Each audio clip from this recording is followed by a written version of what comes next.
Data है मेरे पास कि 1956 में उस समय 3.1 million tons of wheat import किया जाता था इंडिया में, और यही आंकड़ा बढ़कर 1966 तक 10 मिलियन तक पहुंच चुका था। और वो समय था भारत का जंग का समय था, मतलब भारत के पड़ोसियों के साथ बहुत जंग हो रही थी 1962 1965, तो भारत को और सप्लाईज की जरूरत थी। और इसी बीच भारत के पास सप्लाईज की बहुत जरूरत थी, लेकिन भारत अपने उतना सप्लाई को मतलब उत्पाद नहीं कर पा रहा था। तो उसमें लिंडन जॉनसन की सरकार थी यूएस में, तो उनसे मदद मांगी कि हमें और गेहूं चाहिए, लेकिन उन्होंने मतलब किसी भी तरह का मदद से इनकार कर दिया और उन्होंने पीएल 480 एग्रीमेंट को भी कैंसिल करने की बात की। उसी साल एमएस स्वामीनाथन, एक नॉर्मन बॉरलॉग जो कि एक यूएस के बोटैनिस्ट थे जिनको नोबेल प्राइज भी मिला हुआ है इसके फील्ड में वर्क के लिए, उनके साथ मिलकर उन्होंने HYV seeds, fertilisers, modern machineries का यूज किया, जिसके कारण इंडिया में ग्रीन रिवॉल्यूशन की स्टैब्लिश किया गया। और इसका रिजल्ट हम देख सकते हैं कि इतना अच्छा हुआ कि एक साल के अंदर भारत स्टेबल हो गया पूरी तरह से।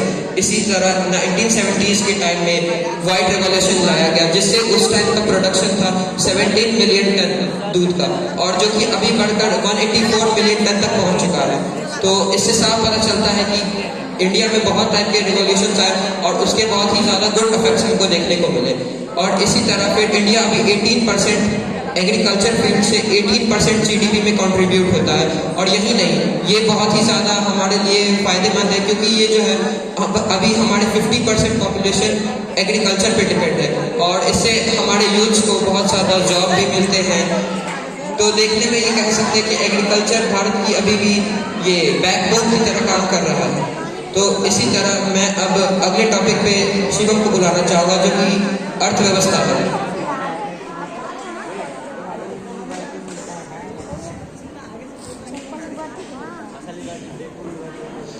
मैं शिवम कुमार, मेरा टॉपिक है आज़ादी से लेकर अब तक हमारे देश की अर्थव्यवस्था में कितना परिवर्तन हुआ और आगे इसकी क्या संभावनाएं हैं। सबसे पहली बात, जब हमारा देश भारत आज़ाद हुआ उस समय हमारे देश की अर्थव्यवस्था $37 बिलियन थी, और ऐसे धीरे धीरे हमारा देश विकास करते गया और विभिन्न पंचवर्षीय योजनाओं के तहत कृषि पर, उद्योग क्षेत्र में, अलग अलग क्षेत्रों में ध्यान दिया गया और अलग अलग क्षेत्रों का विकास किया गया, और धीरे धीरे हमारा देश ग्रो करने लगा।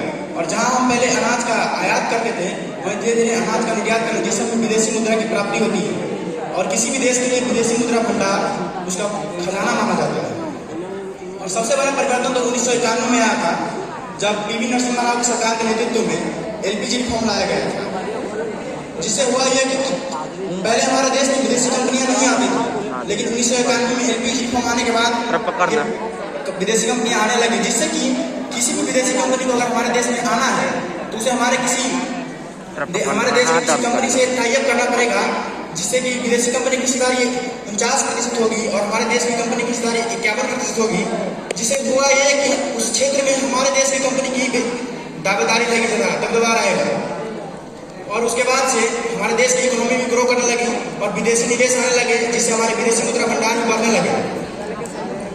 और आज के समय में हमारे देश की अर्थव्यवस्था दुनिया की 5वीं सबसे बड़ी अर्थव्यवस्था है, और देश में यूनिकॉर्न कंपनी का भी बहुत बड़ा योगदान है। क्योंकि आज के समय, जहां आज़ादी के समय में हमारे देश में कुछ गिने चुने यूनिकॉर्न कंपनी थे, वहीं आज के समय में स्टार्टअप के मामले में 84,012 स्टार्टअप है, जिसमें से 107 यूनिकॉर्न कंपनियां हैं, जिससे कि यूनिकॉर्न कंपनी बहुत सारे लोगों को रोजगार देती है हमारे देश में, जिससे कि जो लोग रोजगार करते हैं वो सरकार को टैक्स देते हैं, और टैक्स देते हैं तो हमारे देश की अर्थव्यवस्था बढ़ती है उससे, और इससे हमारा देश विकास कर रहा है। 2027 तक हमारे देश की अर्थव्यवस्था दुनिया की तीसरी सबसे बड़ी अर्थव्यवस्था होगी, और 2040 के करीब में हम दुनिया की दूसरी सबसे बड़ी अर्थव्यवस्था बन जाएंगे। धन्यवाद।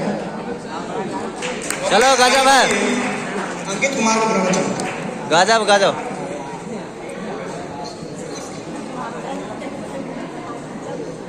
मैं अंकित कुमार, मेरा टॉपिक है उद्योग के क्षेत्र में भारत की प्रगति। उद्योग, किसी भी देश में उद्योग का विशेष महत्व होता है। देश के प्रथम औद्योगिक नीति की घोषणा 6 अप्रैल 1948 ईस्वी को तत्कालीन केंद्रीय मंत्री डॉक्टर श्याम प्रसाद मुखर्जी द्वारा की गई थी। इस नीति में ये प्रावधान किया गया था कि सार्वजनिक तथा